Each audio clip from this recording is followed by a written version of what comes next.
사사기 17장 이후는 사사시대에 있는 사람들이 어떻게 살았는지 사사시대의 전반적인 상황에 관해서 말씀을 하고 있습니다. 17장에서는 미가라는 사람을 소개를 하고 있어요. 미가는 어떤 사람이냐? 어머니의 돈을 훔쳐서 신상을 만들려고 했죠. 그런데 돈을 잃어버린 어머니가 저주하니까 그 소리를 듣고 두려워서 다시 그 돈을 어머니에게 돌려주었습니다. 돈을 돌려받은 미가의 어머니는 미가를 위해서 신상을 만들었고 그 신상을 미가의 집에 두었다고 했습니다. 그런데 그 미가의 집에는 신당도 있고 에봇도 있고 드라빔도 있었고 그리고 아들 중에 한 사람을 제사장으로 삼았습니다. 신당, 에봇, 드라빔, 신상 이런 거 다 있어도 제사장 없으면 큰 의미가 없잖아요. 그렇기 때문에 아들 중에 한 사람을 제사장으로 삼아서 자신의 집에서 제사를 예배를 드렸습니다. 이것을 보면 상당히 미가가 부자예요. 자신의 집에서 이런 것들을 다 만들 수 있는 사람 거의 없죠. 그 당시에. 그런데 미가라는 사람은 이런 것들을 다 만들어 놓고 집에서 예배를 드린 것을 보면 이 사람이 큰 부자라는 것을 알 수 있습니다. 이런 상황인데 17장 6절을 보면 무엇이라고 말씀을 하고 있는가 하면 그때에는 이스라엘의 왕이 없었기 때문에 자신의 소견에 옳은 대로 행했다 이렇게 말씀하고 있습니다. 사사시대의 가장 큰 특징이 무엇인가 하면 왕이 없었기 때문에 자신의 소견에 옳은 대로 행한 것, 그것이 사사시대의 가장 큰 특징이죠. 왕이 없었다 이렇게 말씀하고 있는데 왕이 없었다는 것은 눈에 보이는 왕이 없었다는 것입니다. 이 사사시대는 왕정시대하고 좀 다릅니다. 왕정시대에는 언제나 왕이 있었습니다. 그리고 왕과 함께 통치하는 그런 신하들이 함께 늘 있었습니다. 그런데 사사시대는 그런 시대가 아니죠. 사사시대는 왕, 통치자 이런 것이 없었습니다. 나라에 큰일이 있으면, 전쟁 같은 큰일이 있으면 하나님께서 어떤 사람을 사사로 부르십니다. 그러면 백성들과 함께 그 사사가 그 어려움을 극복하고 그렇게 어려운 기간이 지나가면 모든 사람들이 다시 일상으로 돌아가는 것이 사사시대였죠. 이렇게 눈에 보이는 왕이 없고 그리고 그냥 그 사사가 통치하던 시대가 사사시대인데 사사시대가 끝난 이후에 이스라엘의 왕정시대가 옵니다. 사울왕, 다윗왕, 솔로몬왕 이렇게 왕정시대가 오죠. 그렇게 눈에 보이는 왕정시대에는 왕이 있었는데 눈에 보이는 왕이 있을 때 그때 이스라엘 백성들이 하나님 말씀에 잘 순종하고 그 백성답게 살았느냐 하면 그렇지 않습니다. 왕정시대에도 여전히 악하게 살았고 왕정시대에도 여전히 하나님 말씀에 순종하지 않았습니다. 이스라엘 백성들에게 왕이 없었기 때문에 그들이 자신의 소견에 옳은 대로 눈에 보이는 대로 행했다 이렇게 말씀하고 있는데 이것은 눈에 보이는 왕이 없었기 때문에 자신의 소견에 옳은 대로 행했다 이런 의미로 말씀하는 것은 아니겠죠. 표면적으로는 눈에 보이는 왕이 없었습니다. 근데 실제적인 의미가 무엇이냐? 그들의 마음 가운데 하나님을 왕으로 모시지 않았다 이런 뜻이겠죠. 눈에 보이는 왕이 있든지 아니면 눈에 보이는 왕이 없던 사사시대이든지 이스라엘 백성들의 왕은 언제나 누가 이스라엘 백성들의 왕이었습니까? 하나님께서 그들의 왕이셨죠. 하나님께서 그 백성의 왕이 아니신 적이 한 번도 없습니다. 그런데 그때에는 왕이 없었다 이렇게 말씀하고 있습니다. 왕이 없었다는 것은 다른 말로 하면 백성들이 하나님을 왕으로 모시지 않았다 이런 뜻이겠죠. 사사시대를 영적인 암흑기라고 이야기합니다. 사사시대가 영적인 암흑기가 된 이유가 무엇인가 하면 백성들이 하나님을 왕으로 모시지 않았기 때문에 그렇습니다. 그들 마음 가운데 하나님께서 왕으로 계시지 않았기 때문에 왕이 아니라 하나님이 아니라 다른 것들을 섬기고 사랑하고 그런 것들을 자신을 지켜줄 것이다. 그런 것들과 함께하면 내가 행복할 것이다. 이렇게 생각했기 때문에 사사시대가 영적인 암흑기가 된 것입니다. 우리도 마찬가지죠. 우리도 하나님의 백성입니다. 하나님의 백성이라는 것을 다른 말로 하면 하나님을 왕으로 모시고 살아야 한다 이런 뜻이겠죠. 백성들이 왕에게 충성하고 그리고 왕이 그 백성을 지키고 보호해야 합니다. 하나님께서 우리를 지키고 보호하십니다. 하나님께서 우리를 사랑하시는데 끝까지 우리를 사랑하시고 끝까지 책임지시죠. 그렇기 때문에 우리가 할 일이 무엇이냐? 하나님을 왕으로 모시고 그 말씀대로 살아야 합니다. 그러면 영적으로 혼란스럽거나 영적인 암흑기가 되지 않아요. 하나님을 왕으로 모시고 살면. 그러면 아무런 문제가 없습니다. 그러면 바른 길을 갈 수 있습니다. 우리가 말씀한 구절 살펴보도록 하겠습니다. 빌립보서 4장 13절입니다. 신약성경 322페이지. 빌립보서 4장 13절, 우리 한 절이니까 한 목소리로 같이 읽겠습니다.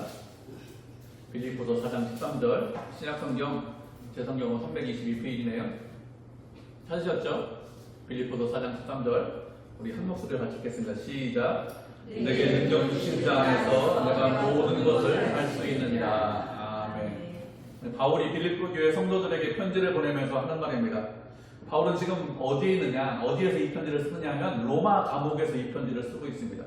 로마 감옥에 있으면서 언제 죽을지 모르는 그런 상황인데 무엇이라고 고백을 하고 있죠? 내가 모든 것을 할 수 있습니다. 이렇게 고백을 하고 있습니다. 내가 모든 것을 할 수 있습니다. 이런 고백만 보면 앞뒤가 잘 맞지 않는 그런 말이에요. 로마 감옥에 있는 죄수가 무슨 일을 할 수 있을까요?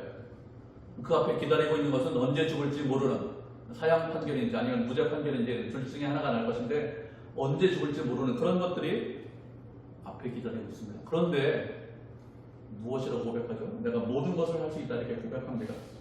그래서 앞에 있는 말을 생각하지 않고 뒤에 있는 말씀만 생각하면 바울이 처한 지금 상황과 잘 맞지 않는 말입니다.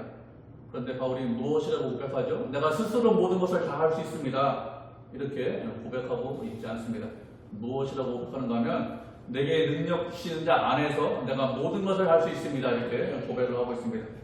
내게 능력 주시는 자 안에서 이렇게 고백을 하고 있는데 다른 말로 하면 하나님께서 나에게 계속해서 힘을 주시기 때문에 능력을 주시기 때문에 모든 것을 할 수 있습니다. 이렇게 고백을 하고 있는 것입니다. 지금 바울이 로마 감옥에 있어서 사람들의 눈에는 곧 죽을 사람처럼 보이지만 그렇지 않다는 거예요. 하나님께서 계속해서 바울에게 힘을 주시기 때문에 능력을 주시기 때문에 은혜를 주시기 때문에 모든 것을 다 할 수 있습니다. 이렇게 고백을 하고 있습니다. 바울은 감옥에 있지만 지치지 않았습니다. 낙심하지 않았습니다. 실망하지 않았습니다. 왜 지치지 않았을까요? 왜 낙심하지 않을까요? 왜 실망하지 않을까요? 다메섹에서 부활하신 예수님을 만났습니다. 그 이후에 수십 년 동안 복음을 전했어요. 한 30년 가까이 복음을 전했습니다. 이방인의 사도로 예수님을 알지 못하는 그런 이방 사람들, 헬라 사람들에게 복음을 전하면서 많은 고생을 했습니다. 그리고 결국에 어디에 가 있느냐? 감옥에 가 있는 거예요. 수십 년 동안 복음을 전했기 때문에 하나님께서 감옥에 있는 것이 아니라 좀 편하게 좀 살아라. 좋은 환경을 줄 수 있습니다. 나이도 많이 들었어요. 몸도 좀 많이 아픕니다. 그래서 주를 위해서 평생 동안 헌신했기 때문에 주를 위해서 평생 동안 열심을 냈기 때문에 좀 편안하게 사는 것이 어떠냐 이렇게 하셔도 별 문제 없을 것 같죠. 그런데 그렇잖아요. 로마 감옥에 갇혀 있습니다. 생각해보면 내가 30년 40년 동안 이렇게 열심을 냈는데 로마 감옥에 있나? 이렇게 생각하면 낙심할 수 있습니다. 실망할 수 있습니다. 원망하거나 불평할 수 있습니다. 그렇게 하는 것이 훨씬 더 쉽죠. 그런데 그렇게 하지 않고 무엇이라고 고백합니까?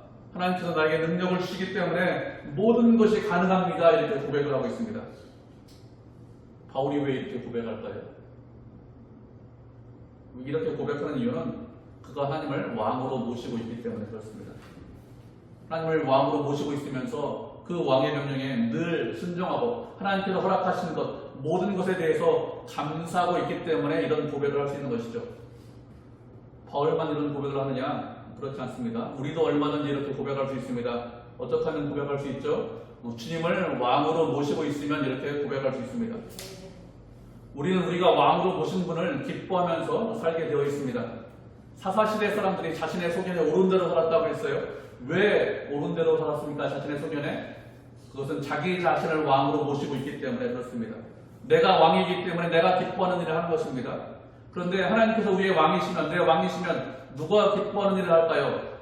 하나님이 기뻐하는 일을 합니다. 하나님이 아닌 다른 것을 왕으로 모시고 있으면 그 왕으로 모신 것을 기뻐하는 그런 삶을 사는 것이 인간입니다.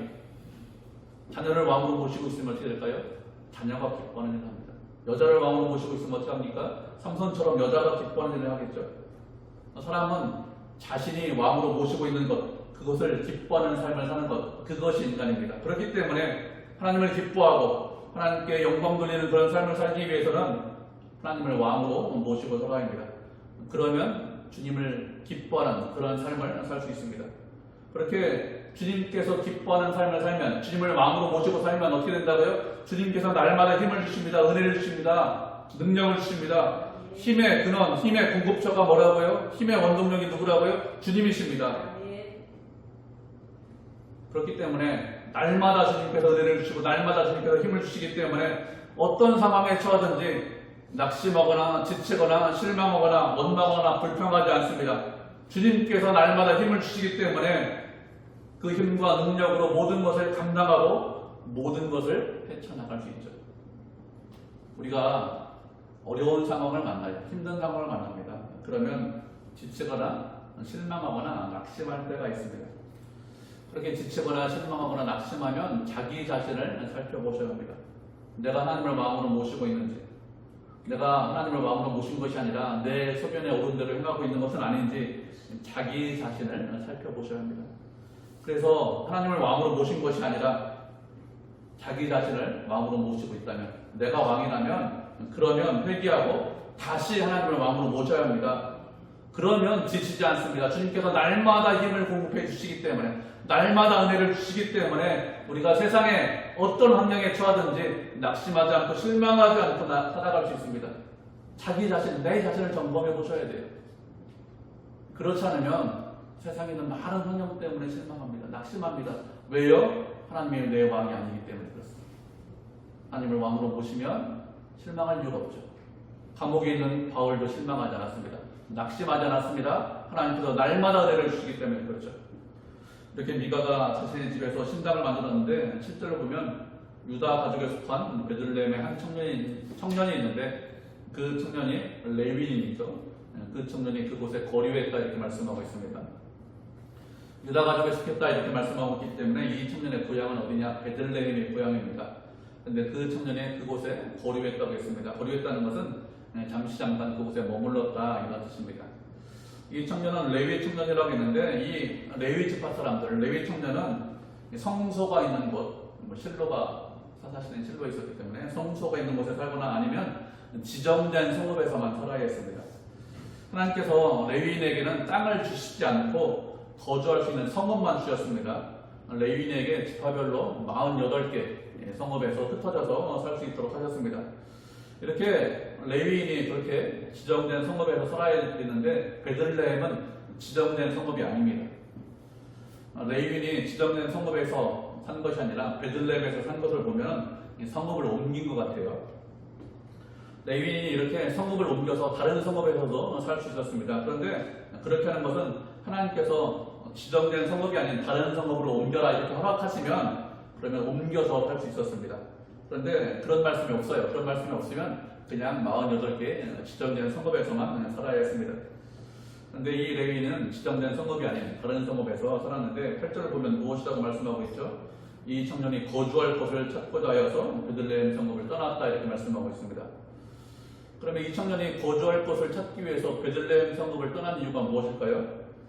이 청년이 이렇게 하는 것은 구체적으로 그 이유가 나오진 않지만 생각해보면 먹고 사는 문제 때문에 이렇게 한 것 같습니다. 레위인이 베들레헴 성읍으로 지정된 성읍이 아닌 다른 성읍으로 이주한 것도 먹고 사는 문제 때문에 이렇게 한 것 같고, 또 베들레헴에서 다른 곳으로 이주한 것도 이렇게 먹고 사는 문제 때문에 이렇게 하는 것 같습니다. 우리가 말씀 한 구절 살펴보도록 하겠습니다. 여호수아 13장 33절입니다. 구약성경 341페이지네요. 한 절이니까 한 목소리 읽겠습니다. 여호수아 13장 33절입니다. 구약성경 341페이지. 사사기 앞쪽이 여호수아죠. 여호수아 13장 33절. 구약성경 341페이지 찾으셨죠? 네, 우리 한 목소리로 같이 읽겠습니다. 13장 33절 시작. 오직 레위 지파에게는 모세가 기업을 주지 아니하였으니 이는 그들에게 말씀하신 것과 같이 이스라엘의 하나님 여호와께서 그들의 기업이 되심이었더라. 아멘. 이스라엘 백성들이 출애굽한 이후에 가나안 땅을 정복합니다. 그리고 지파별로 땅을 분배하는데 땅을 분배할 때 제비를 뽑아서 땅을 분배하는 제비를 뽑아서 땅을 분배했다는 것은 땅을 분배할 때 불만이 있을 수 있기 때문에 이렇게 한 것입니다. 좀 좋은 땅이 있고 좀 척박한 땅이 있겠죠. 모두 다 동일한 조건에 동일한 환경이다 이럴 수는 없습니다. 그렇기 때문에 제비를 뽑았는데 제비를 뽑은 것은 하나님께서 그 사람에게 그 땅을 주셨다 이것을 인정해서 그래서 제비를 뽑아서 땅을 분배했습니다. 그런데 레위 지파 사람들에게는 땅을 주지 않았습니다. 그들에게는 거주할 수 있는 성읍만 주셨습니다. 그렇게 거주할 수 있는 성읍만 주는 것은 하나님의 명령이죠. 하나님께서 그렇게 말씀하셨기 때문에 그렇게 한 것입니다. 이스라엘 백성들은 추수한 이후에 예물을 드렸습니다. 11조 같은 예물을 드렸는데 그렇게 11조를 드리면 레위 지파 사람들은 그 예물을 통해서 먹고 살았습니다. 그래서 농사 지을 수 있는 땅은 주지 않았고 거주할 수 있는 그런 성읍만 주신 것인데 그렇게 성읍만 주시고 하나님께서 무엇이라고 말씀하셨습니까? 여호와 하나님께서 그들의 기업이 되심이다 이렇게 말씀하셨습니다. 하나님께서 그들의 기업이 되신다 무슨 뜻이죠? 하나님께서 그 사람들의 먹고 사는 문제를 책임져 주신다는 것입니다. 그렇기 때문에 땅을 주시지 않은 것입니다. 그래서 그들에게 지정된 성읍에서만 살아라 이렇게 말씀하셨습니다. 살다 보면 어렵고 힘들 때가 있죠. 흉년이 듭니다. 아니면 전염병이 돕니다. 이렇게 되면 백성들이 11조를 제대로 낼 수 없죠. 그럼 먹고 사는 것이 백성도 어렵고 다 사는 것이 어려워요. 그래도 어떻게 됩니까? 그래도 하나님께서 기업이 되신다 이렇게 말씀하셨기 때문에 지정된 성읍에서 살아야 합니다. 그렇게 지정된 성읍에서 사는 것이 하나님의 뜻이죠. 그런데 이 레위 청년은 어떻게 하고 있습니까? 거주할 곳을 찾기 위해서 베들레헴을 떠났다 이렇게 말씀하고 있습니다. 이렇게 떠날 수 있지만 말씀드렸듯이 하나님께서 떠나라 이렇게 말씀하셔야 그래야 떠날 수 있습니다. 그런데 이 청년은 어떻게 하고 있습니까? 그렇게 하고 있잖아요. 하나님께 뜻이 어디에 있는지 하나님께 여쭈어보거나 하나님께서 다른 지역으로 옮겨라 이렇게 말씀하셨다 이런 말씀 자체가 없죠. 그냥 생활하는 것이 어렵기 때문에 다른 지역으로 이동하는 것 같습니다. 아니면 레위인으로서 사명이 있는데 그 사명을 감당하는 것이 어떤 문제가 있기 때문에 그래서 다른 곳으로 옮기는 것 같은데 정확한 이유에 대해서는 설명하고 있지 않습니다. 그렇지만 하나님께서 이동해라 움직여라 이렇게 말씀하셔서 그 말씀에 순종해서 내가 움직이고 있습니다 이렇게 말씀하고 있지 않죠. 그냥 거류할 곳을 찾기 위해서 움직인다 이렇게 말하고 있습니다. 이렇게 하는 것은 하나님의 뜻이 아니죠. 하나님께서 그 사람을 레위인으로 만들어 주셨습니다. 레위 지파 사람으로 만들어 주셨습니다. 왜 그 사람에게 그렇게 만들어 주셨을까요? 주어진 사명, 맡겨주신 사명이 있는데 그 사명을 잘 감당하라고 레위인이 되게 하신 것이죠. 그런데 환경과 상황이 좋지 않다고 힘들다고 자신에게 주어진 사명을 감당하지 못하면 그것은 하나님의 뜻이 아니겠죠. 이거 말씀 한 구절 살펴보도록 하겠습니다. 요한복음 12장 23절로 25절입니다. 신약성경 167페이지 요한복음 12장 23절로 25절 세 절입니다. 한 목소리를 읽죠. 요한복음 12장 23절로 25절 사복음서에 있습니다. 마태, 마가, 누가, 요한 네 번째 복음서 167페이지 12장 23절로 25절 세 절 우리 한 목소리로 하시겠습니다. 시작. 예수께서 대답하여 이르시되 인자가 영광을 얻을 때가 왔도다. 내가 진실로 너희에게 이르노니 한 알의 밀이 땅에 떨어져 죽지 아니하면 한 알 그대로 있고 죽으면 많은 열매를 맺느니라. 자기의 생명을 사랑하는 자는 잃어버릴 것이요 이 세상에서 자기의 생명을 미워하는 자는 영생하도록 구원하리라. 아멘. 예수님께서 십자가에 달려 돌아가시기 직전에 헬라 사람들, 이방인이죠. 유대인이 아닌 이방인들이 예수님 뵙기를 원했습니다. 제자들을 통해서 직접 찾아온 것이 아니라 제자들을 통해서 예수님 뵙기 원합니다. 이렇게 이야기하자 예수님께서 제자들의 그런 소리를 들으시고 하신 말씀이죠. 인자가 영광을 얻을 때가 왔다. 이렇게 말씀하셨습니다. 영광을 얻을 때가 왔다는 것은 십자가에 달려 돌아가시고 부활하실 때가 왔다는 것입니다. 우리의 죄를 위해서 예수님께서 십자가에 달려 돌아가시면 유대인과 이방인의 구원조가 되시기 때문에 구원이 유대인뿐만 아니라 이방인에게도 임할 것이기 때문에 영광을 받으실 때가 되었다 이렇게 말씀을 하고 있는 것입니다. 그전에는 유대인으로 태어나야만 구원받을 수 있었습니다. 그런데 예수님께서 십자가에 달려 돌아가시면 이제 이방인에게도 구원이 임하죠. 그래서 말씀하신 것이 한 알의 밀이 땅에 떨어져 죽지 아니하면 한 알 그대로 있고 죽으면 많은 열매를 맺는다고 했습니다. 예수님 자신에 대해서 말씀을 하시는 것이죠. 예수님께서 죽지 않으시면 우리가 구원받지 못합니다. 십자가에 달려 돌아가셔야 그래야 많은 열매를 맺죠. 우리가 예수님의 죽음을 통해서 생명을 얻었기 때문에 이렇게 말씀하셨습니다. 그리고 무엇이라고 말씀하셨습니까? 자신의 생명을 사랑하는 자는 잃어버릴 것이다. 세상에서 자신의 생명을 미워하는 자는 영생하도록 그 생명을 보존할 것이다. 이렇게 말씀하셨습니다. 자신의 생명을 사랑한다 이렇게 말씀을 하고 있죠. 자신의 생명을 사랑한다는 것은 자신의 가장 소중한 것을 사랑한다 이런 뜻입니다. 생명이 가장 소중하죠. 생명보다 더 소중한 거 있습니까?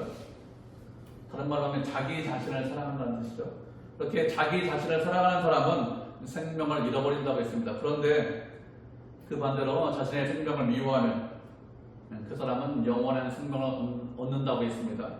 생명을 미워한다는 것은 내 생명이 가장 소중하지만 그 소중한 생명을 사랑하지 않는다 이런 뜻입니다. 그것은 다른 말로 하면 자신의 생명보다 더 소중하게 생각하는 것이 있다 이런 뜻입니다. 예수님께서 무엇이라고 말씀하셨는가 하면 주님을 사랑하기 위해서는 부모 형제를 미워해야 된다 이렇게 말씀하셨습니다. 그것은 부모 형제를 미워해야 하는 뜻이 아니라 부모 형제보다 주님을 더 사랑해라 이런 뜻입니다. 이런 의미예요. 자신의 생명보다 하나님을 더 사랑하면 그 사람은 영생을 얻는다 이런 뜻입니다. 우리가 잘 알고 있죠. 소유리 문답 1번. 사람의 제일 되는 목적이 무엇입니까? 사람의 제일 되는 목적은 하나님을 영원롭게 하는 것과 영원토록 그를 즐거워하는 것입니다. 대유리 문답 1번이죠. 우리가 이 땅에 존재하는, 우리가 이 땅에서 사는 이유가 무엇일까요? 주님을 위해서 존재합니다. 그렇기 때문에 아무리 어려워도 아무리 힘들어도 주님께서 말씀하시지 않으면 그 자리에 머물러 있어야 합니다. 그래서 그곳에 머물러 있으면서 주님께서 원하시는 뜻을 이루어야 되겠죠. 주님께서 충성하는 것, 주님 앞에 헌신하는 것, 그게 하나님의 뜻이지. 그것도 레위인이 하나님의 사역을 하는 사람이 환경이 좋지 않다고, 상황이 좋지 않다고 다른 지역으로 움직인다면 그것은 어리석은 것입니다. 하나님께서 우리에게 원하시는 것이 무엇인지 알지 못하는 거예요. 상황과 환경을 보고 움직인다고요? 그게 아닙니다. 하나님께서 말씀하셔야 움직이는 거죠. 그게 하나님의 뜻입니다. 그게 아니라 내가 힘드니까 그냥 움직이면 되겠지. 여러분, 하나님께서 무엇이라고 말씀하시는지 알지 못하기 때문에 이 레위인이 레위 사람인데도 이렇게 하나님을 사랑한다고, 하나님 앞에서 사역한다고 하는 사람인데 이렇게 하고 있다는 거예요. 사사시대에. 이 레위 청년이 거두할 것을 찾기 위해서 에브라임 산지에 가다가 미가라는 사람을 만났습니다. 미가를 만나자 미가가 그를 보면서 너는 어디에서부터 오느냐 이렇게 물으니까 말을 하죠. 베들레헴에서 오는데 거류할 것을 찾기 위해서, 그래서 움직이고 있다 이렇게 이야기합니다. 미가가 레위인이 거류할 것을 찾는다 이렇게 그 말을 듣고 자신과 함께 있자 이렇게 이야기합니다. 10절을 보면 나와 함께 거주하면서 나를 위해서 아버지가 되고 제사장이 되어라 이렇게 이야기합니다. 아버지가 되라는 것은 영적인 아버지가 되어달라 이런 뜻이겠죠. 그 당시 사람들은 하나님의 뜻을 알기 위해서 선지자나 아니면 제사장에게 그 뜻을 물었습니다. 그렇기 때문에 제사장이 되어서 내가 어떤 길로 가야 가는 길로 가는지, 어떻게 해야 하나님의 뜻에 순종할 수 있는지 이것을 가르쳐달라, 그런 의미로 아버지가 되고 제사장이 되어라 이렇게 이야기합니다. 그러면서 말하기를 내가 은 10개와 의복 한 벌과 먹을 것을 주겠다 이렇게 이야기했습니다. 그러자 이 레위 청년이 어떻게 합니까? 미가의 집으로 들어갔다고 했습니다. 레위인이 미가의 집에 들어갔다는 것은 미가의 집에서 제사장의 역할을 한다는 것이죠. 그렇게 미가의 집에서 이 레위 청년이 제사장 역할을 했는데 이 레위 청년이 어떻게 생각하고 있습니까? 그 레위 청년이 미가와 함께하는 것을, 함께 거주하는 것을 만족하게 생각을 하고 있죠. 미가의 집에 무엇이 있습니까? 말씀드렸듯이 신당도 있고 신상도 있고 그리고 에봇과 드라빔이 있습니다. 이런 곳에서 제사장 역할을 하는데, 그런데 이 레위 청년이 만족하게 여겼다 이렇게 말씀하고 있습니다. 하나님께서 제사장에 관해서 말씀하실 때 한 집안의 제사장이 되어라 이렇게 말씀하신 적이 없습니다. 제사장은 한 집안의 제사장이 아니라 한 지파의 제사장이라고 말씀하셨습니다. 그래서 그 지파 사람들이 예배를 드릴 때 그 예배를 인도하는 사람이 제사장이지, 이렇게 어느 집에 들어가서 그 집에서 제사장 역할을 해라 이렇게 말씀하신 적이 없죠. 그런데 이 레위 청년은 미가의 집에 들어가서 그래서 그 집안의 제사장이 되었습니다. 그런데 그 집안의 제사장으로 역할을 하는 것을 만족하게 생각을 하고 있습니다. 근데 이 레위 청년이 어떻게 되었다고 했죠? 미가의 아들 중에 한 사람처럼 되었다 이렇게 말씀하고 있습니다.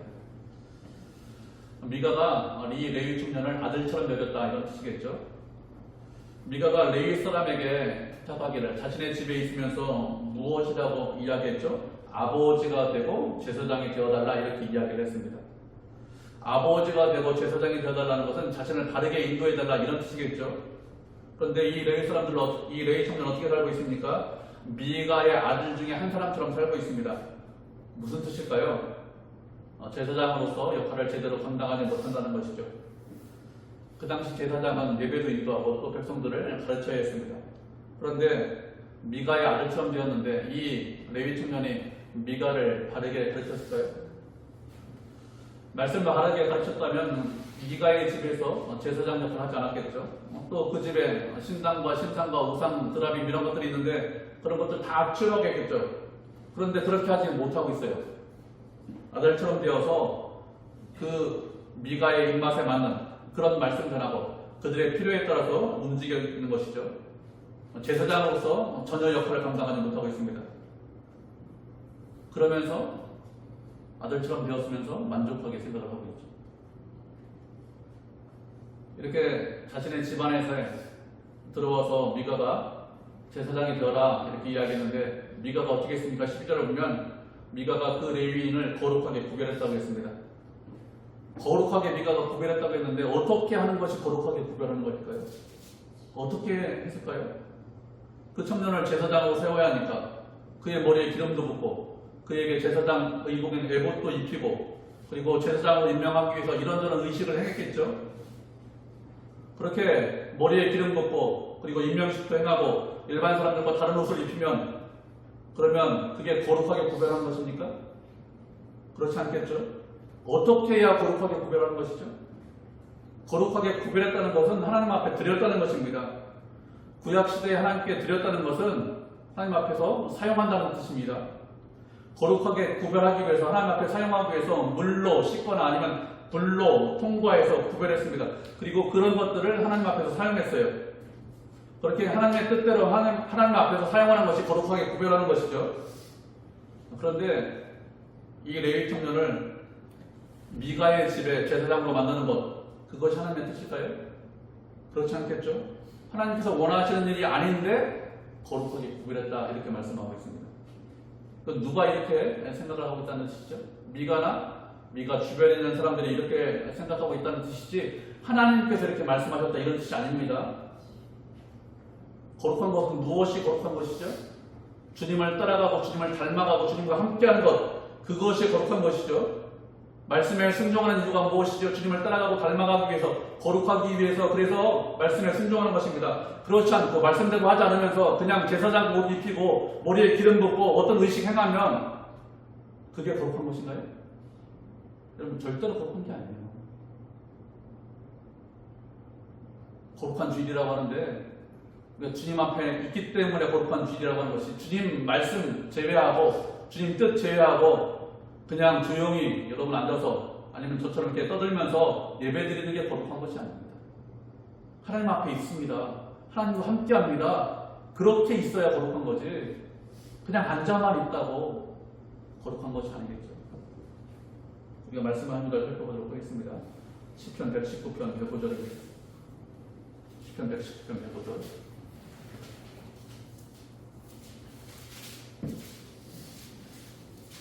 구약성경 894페이지네. 시편 119편 105절. 구약성경 894페이지. 시편이 가장 장수가 많은데 그 중에 119편이 가장 절수가 길어요. 성경 보면 가운데 편한 시편입니다. 시편 119편 105절. 찾으셨죠? 한 목소리로 같이 읽겠습니다. 시작. 주의 말씀은 내 발의 등이요 내 길의 빛이니이다. 아멘. 주님의 말씀은 내 발의 등이요 내 길의 빛이다 이렇게 말씀하고 있습니다. 내가 어떤 길로 가야 하는지 알기 위해서 필요한 것이 무엇이 필요하냐? 빛이 필요합니다. 그래야 그 빛을 보고 앞으로 나아갈 수 있습니다. 빛이 없으면 앞으로 나가지 못하죠. 예를 들면 어두운 곳입니다. 사막 한가운데입니다. 동서남북을 어떻게 구분할까요? 밤하늘에 떠있는 별을 보면서 구분하겠죠. 아, 저기 북극성이니까 저쪽이 북쪽이야. 반대는 남쪽이겠지. 이쪽은 동쪽이고 저쪽은 서쪽이겠지. 빛이 없고 어둠만 있으면 동서남북을 구분하지 못하기 때문에 어디로 가야 될지 알지 못합니다.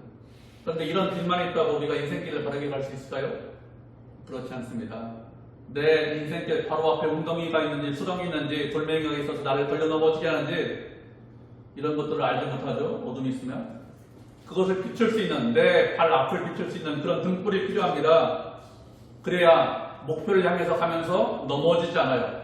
그런데 하나님의 말씀은 내 발에 등불도 되고 내 인생길에 비춰주는 빛도 된다고 했습니다.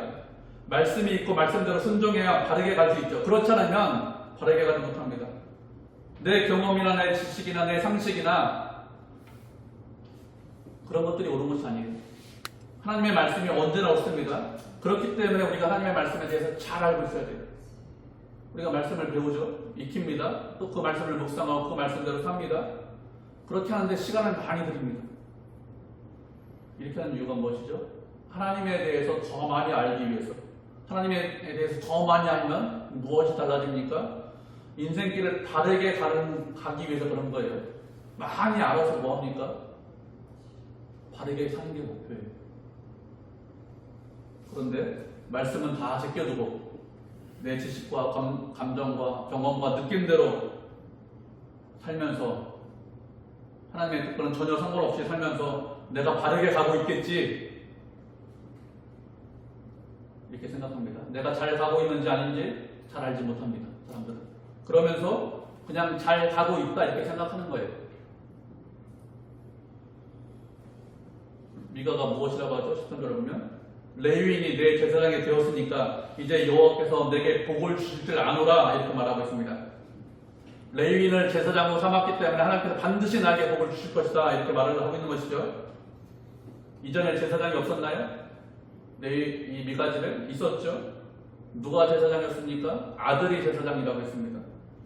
그런데 미가가 아들을 제사장 만들어 놓고 뭔가 좀 부족하다 이렇게 생각하고 있는 거예요.